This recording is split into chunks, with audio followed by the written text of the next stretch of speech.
هيحافظ على البلاد الثلاثة. دي جزء من التصريحات اللي قالها وزير الري السوداني الأسبق علشان يحاول إنه يوفق بين مصر والسودان وإثيوبيا وتتحل مشكلة أزمة سد النهضة. بس يا ترى الراجل ده قال إيه عن سد النهضة؟ وليه اتكلم عن السد العالي بالطريقة دي؟ كل ده وأكتر هنعرفه في 3 دقايق.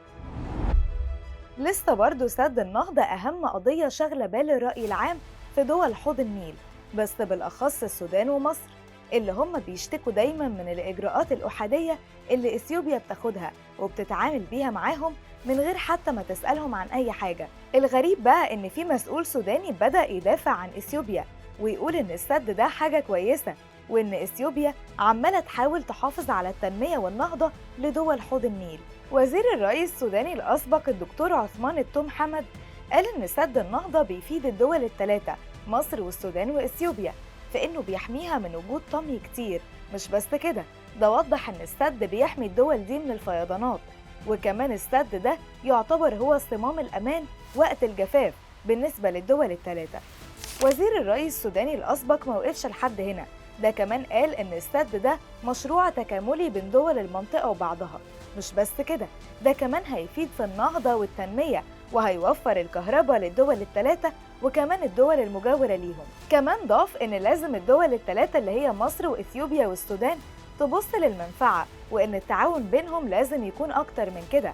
مش بس كده، ده قال إنه من الضروري إن يكون في إرادة سياسية للدول دي علشان يتعاونوا ويكون في مشاريع كتير مشتركة بينهم وبين بعض، والأهم علشان يقدروا يحققوا أكبر نسبة من التطور الاقتصادي والبيئي بينهم.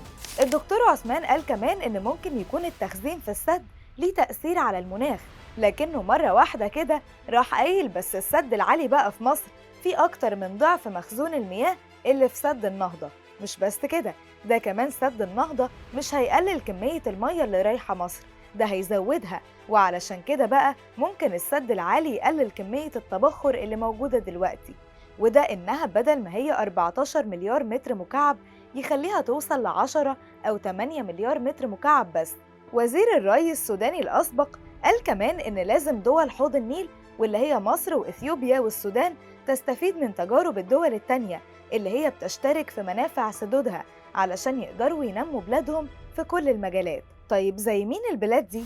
قال إن من بين الدول دي سد زي سد منانتالي اللي في موريتانيا مثلا، واللي بيشترك فيه 3 دول برضو هم السنغال ومالي وموريتانيا، وبرضو زي التعاون اللي موجود بين الدول في نهر النيجر.